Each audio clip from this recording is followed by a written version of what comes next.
should all be fine. This week on Ruminate, Robb upgrades to the latest version of Mojave. Robb, why don't you tell the people the troubles you've had? Well, up until 20 minutes ago when I called you, everything's been fine. All right. And then when I called you on Skype, it didn't have permission to access my microphone. And then we started recording, and neither did Audio Hijack. And I had to restart Skype for some reason. So yeah, upgrading to Mojave's gone really well. All right. Well, welcome to the club.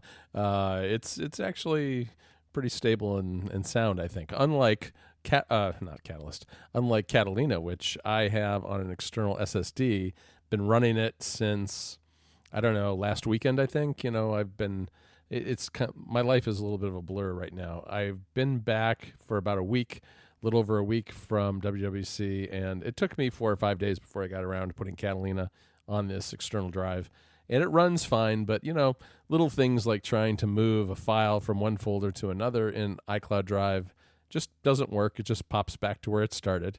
I can work around it by doing cut, copy, and paste. But, it's both it and iOS are pretty buggy at this point. So I've been pretty careful about what devices I've been putting things on and what I'm using this stuff for.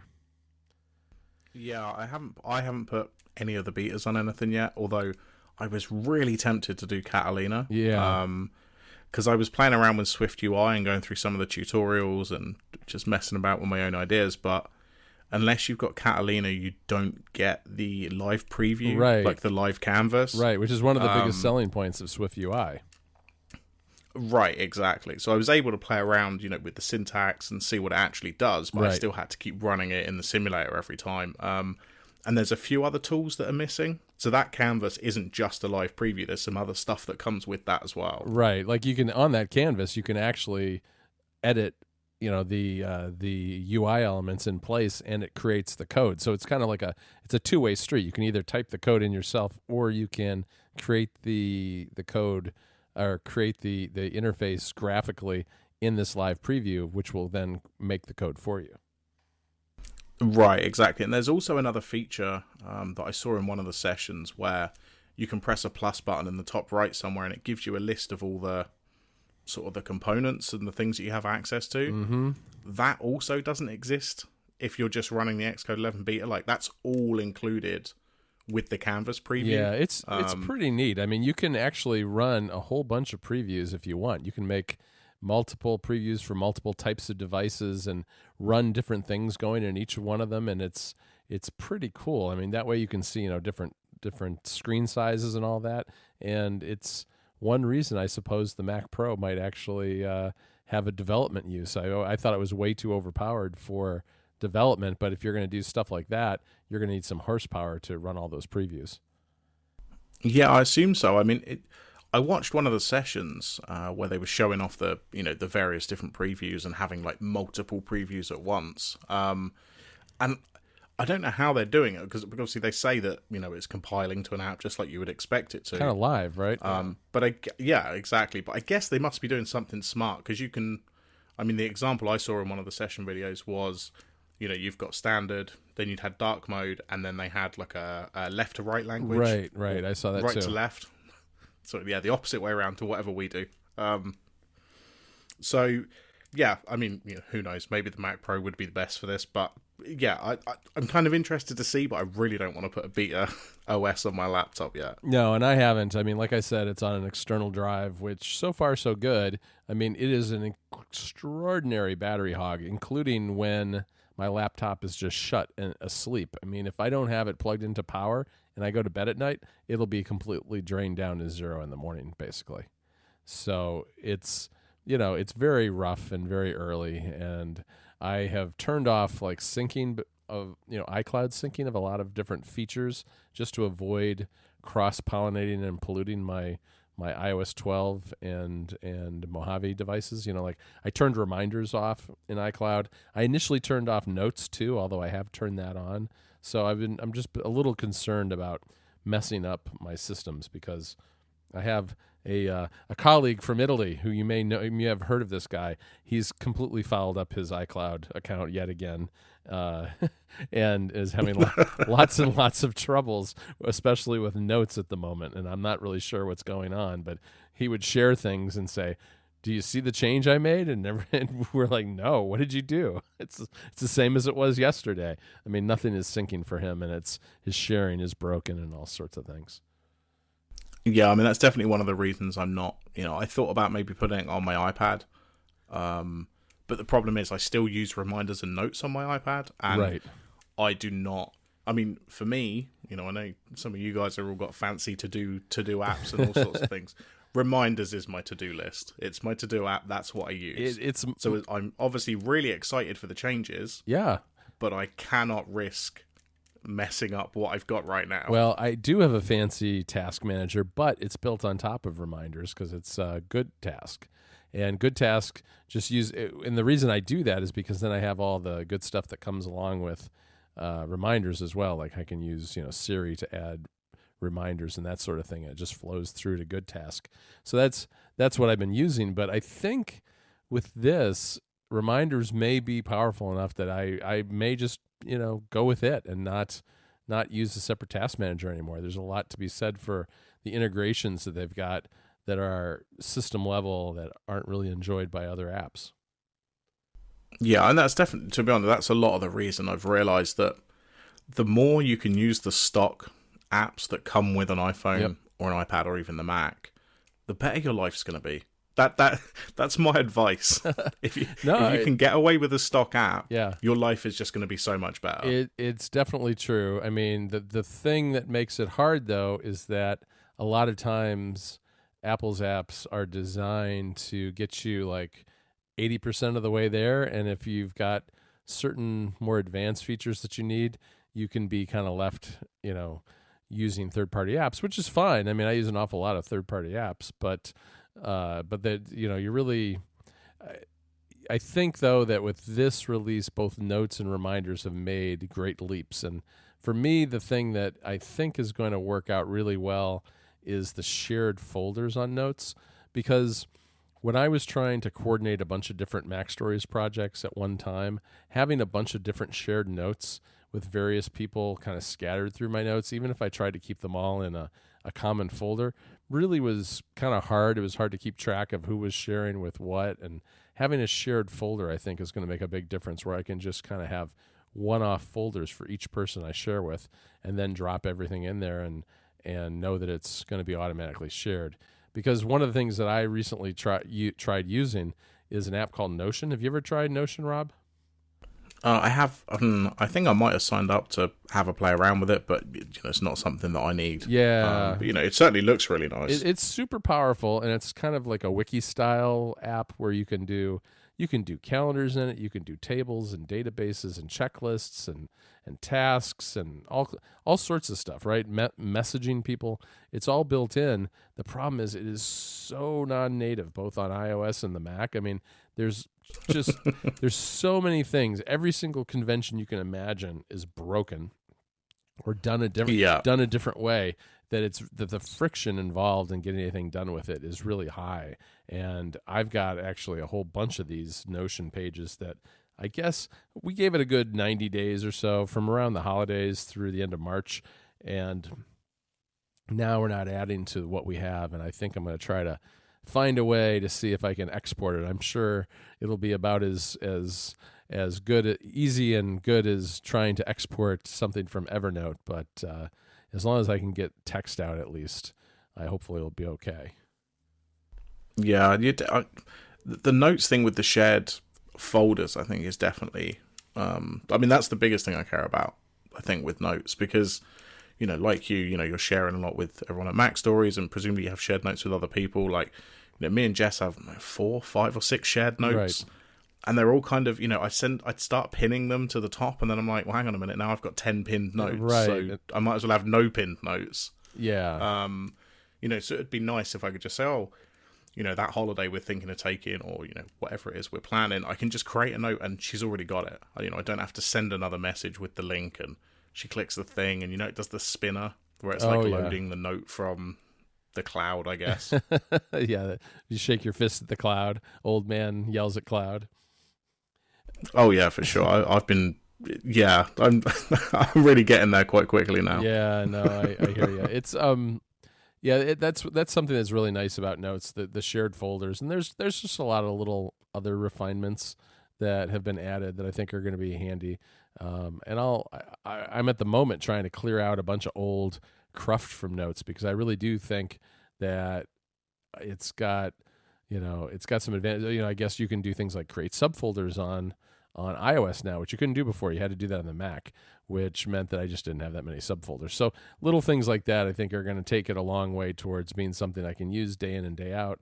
And as a result, I'm trying to clean it up a little bit so that I'm ready to go come fall and have fewer folders and fewer old abandoned notes. And then, like I said, too, reminders, I think I'm going to give that a shot as well, although I'm not ready to commit to turning that on and actually using it because there's so much stuff in there that is critical to the work I do that I don't want to have anything go sideways until, so I got to make sure that it's relatively stable before I actually turn syncing on iOS 13.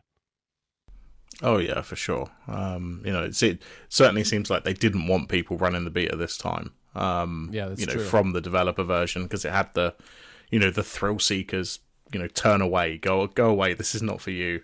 Yeah, and there there are a lot of little things I've heard. I mean, I have not investigated since the new beta came out this week, but there were things like the folder structures in IA Writer, for example, were completely broken. So you could see top level stuff, but you couldn't see anything in a folder. And I think aspects of working copy were having troubles as well. But as a result, anything that I need for writing right now doesn't have a beta on it because it's just a little painful to deal with at the moment.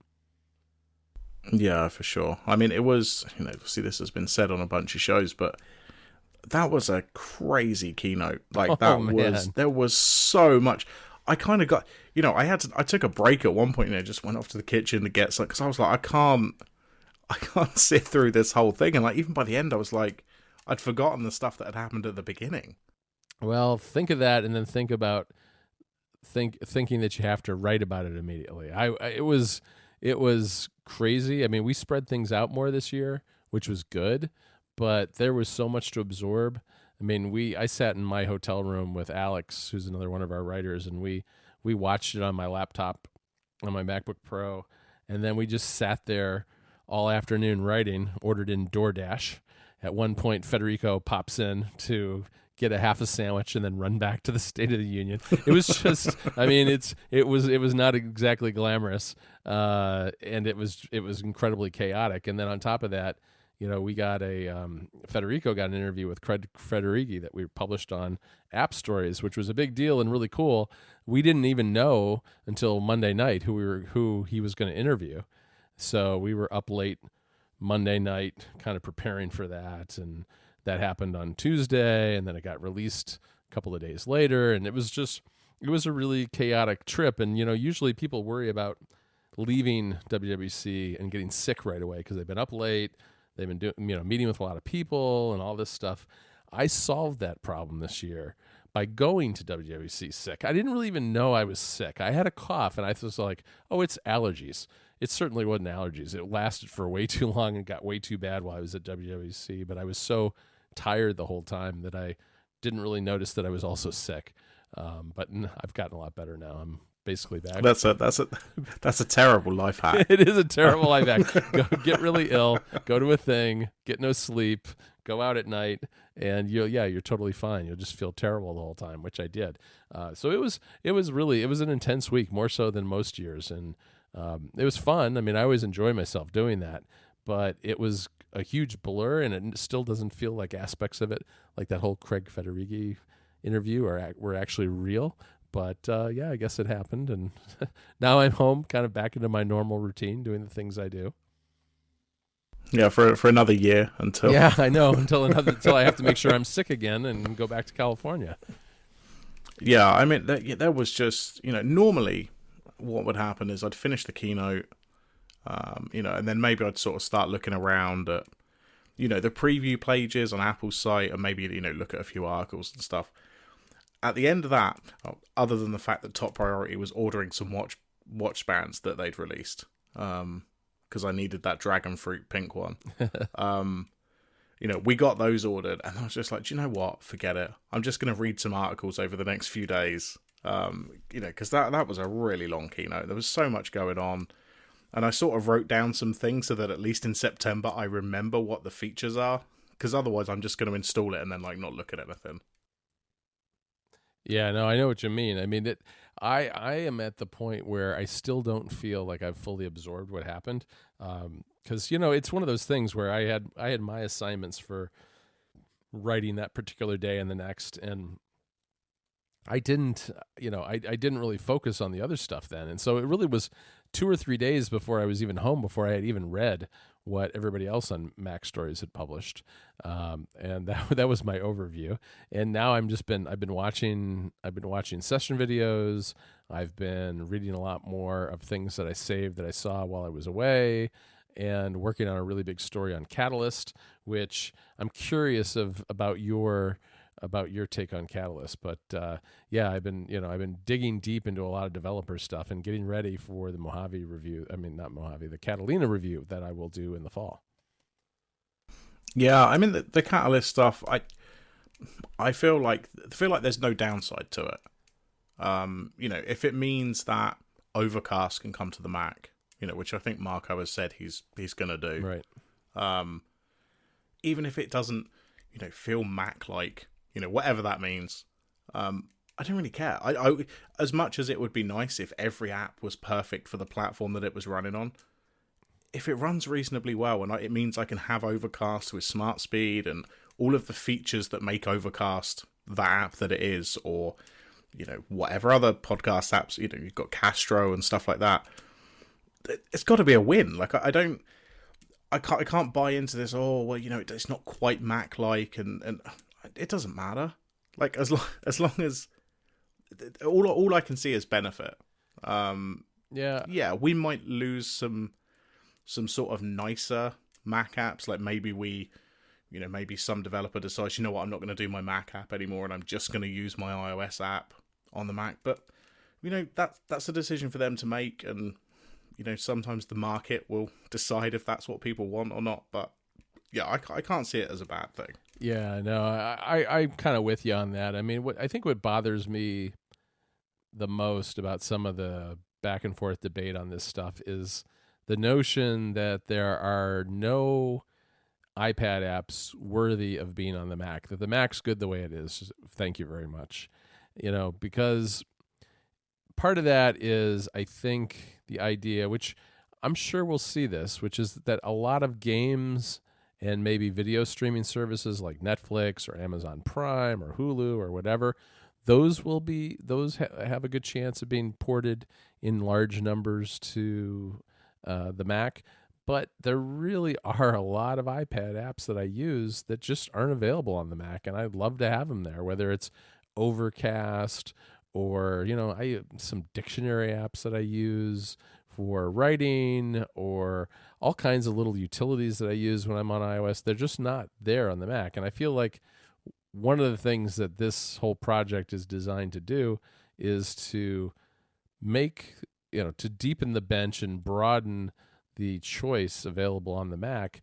But I think in the end, it might help the iPad too, because, that they were pretty upfront about that at WWDC, that, Apple saying that if you use the cutting edge advanced features of things that are unique to what is now iPad OS, you're going to be a lot further along the path to being able to create a Mac app than you would be if you didn't do those things. So, it's kind of a virtuous cycle as I view it. There's a reason, an added reason now for people to make iPad apps that are kind of pro level apps and incorporate all the advanced features, because not only do they get, kind of a premium iPad experience for their customers, but they'll also be able to, without as much effort, bring it over to the Mac and access those people as well. So yeah, I think it'll work out in the end. There's definitely some challenges with it, And obviously, nothing is a surefire win this far in advance, but I'm pretty optimistic about it overall. Yeah, and I guess one of the other advantages for developers is that, generally on the Mac, and maybe not in that App Store itself, but generally on the Mac, prices are a little bit higher for software. So not only is it a bigger market and having access to those people, but potentially there's more money to be made. Yeah, that's absolutely true. What's interesting, though, and I think that this is potentially something that's going to hold Catalyst back, is that there's less flexibility in business model using Catalyst because, as I understand it from the sessions, what you cannot do is you can't have what is effectively a universal app that crosses both iPad and Mac. So you can have right now a universal app that's iPad and iPhone, where you charge one price for it, and they share in-app purchases, and they can be one subscription, all that kind of thing. That doesn't work with Catalyst.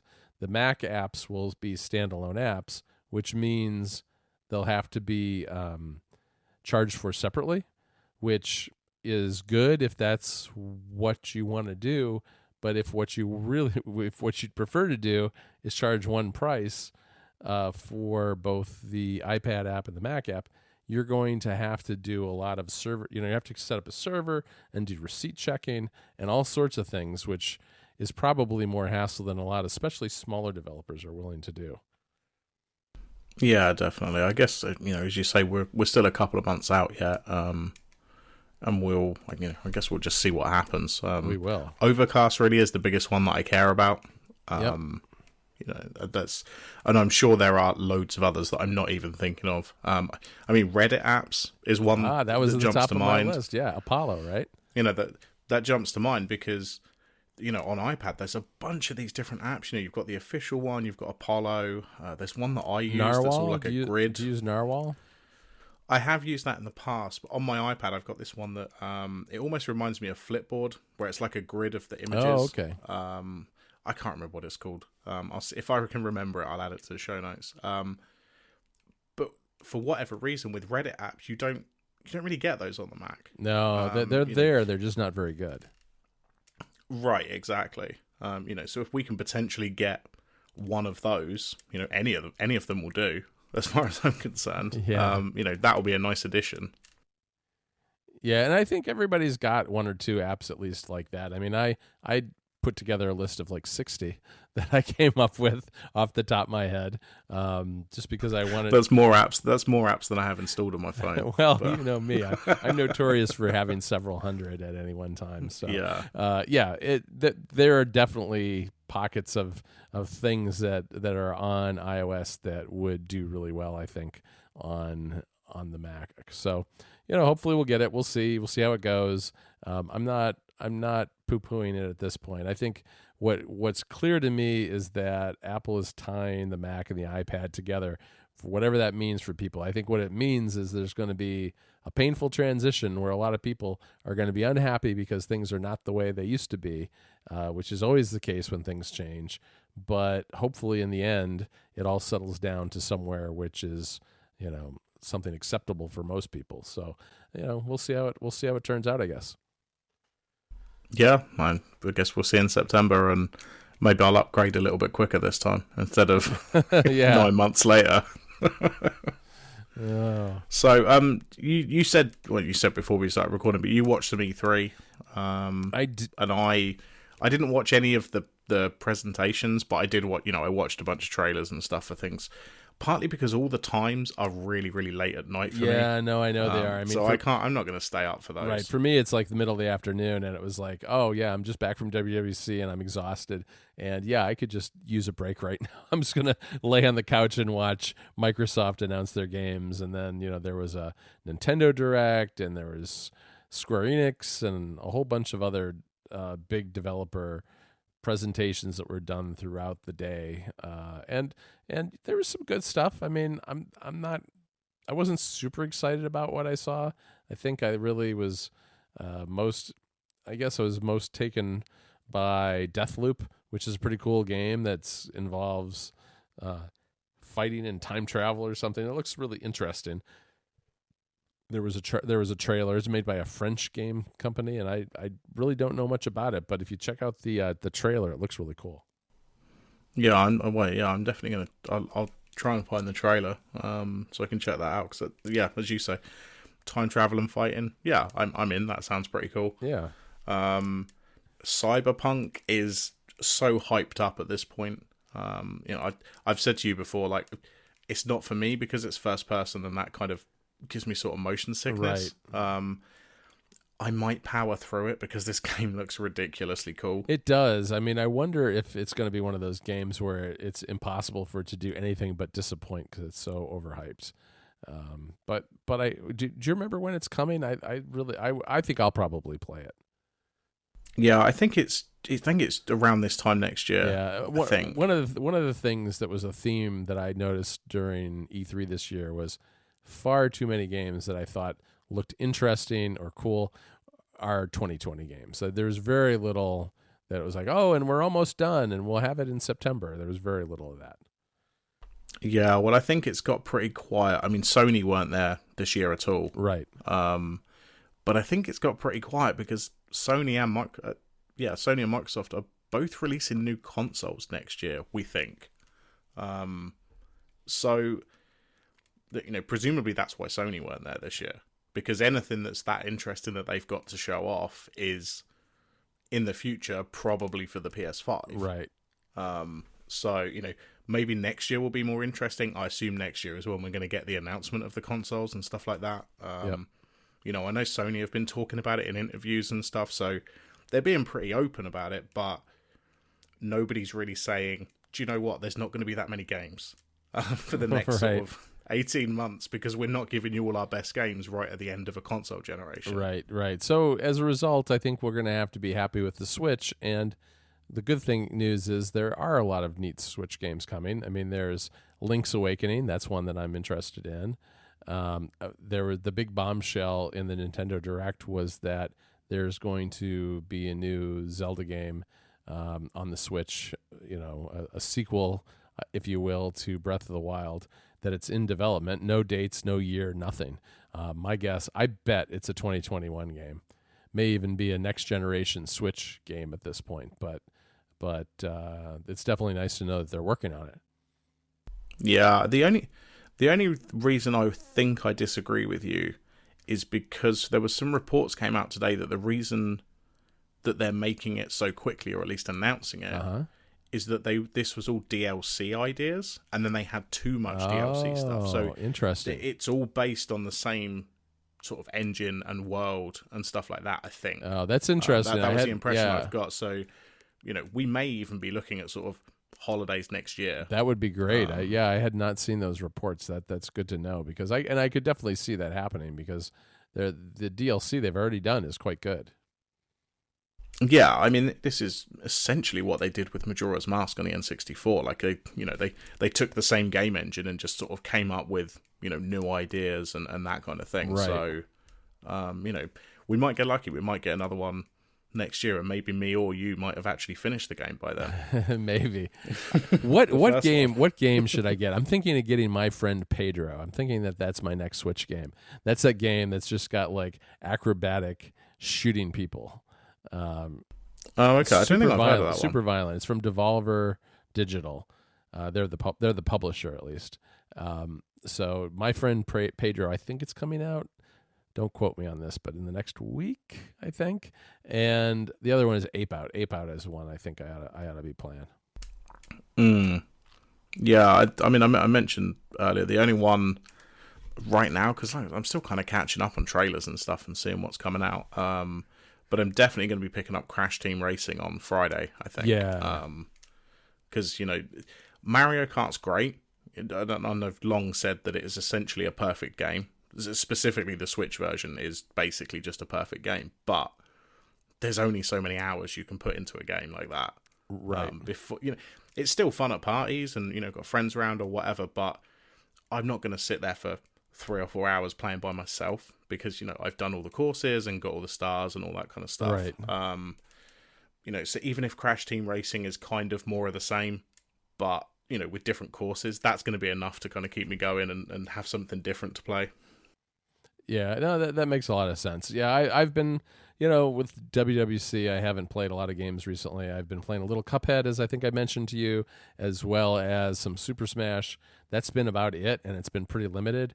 But I'm definitely, we've got a long summer coming up, so I'm gonna dive into some stuff, and I'm trying to figure out. I need, what I really should be doing is I should be tracking all these games in an app. And I have many options. I just haven't been very good about writing them down. I know probably 3 or 4 I could recommend right now. Yeah, I have all my games on a Trello board. All right, that works. That's a nice quick solution. But apps, so I do. The problem with Trello is that it's an Electron app, Rob, and you know what I think about Electron. Oh no, are you going to make me talk about Electron? Shut it down. Oh God, we need to end the show. It's a great service, but it's an Electron app on the Mac, so there is that. Yeah, well, you are well known for not liking that, so maybe we should we'll stop there. All right. Before you get on a let's rant. hope that Rob comes to his senses and stops installing Electron apps. Oh, come on. Right. All right. So we'll be back in a couple of weeks. And I'm sure we'll have some more exciting stuff to talk about. Sounds good. Talk to you later, Rob.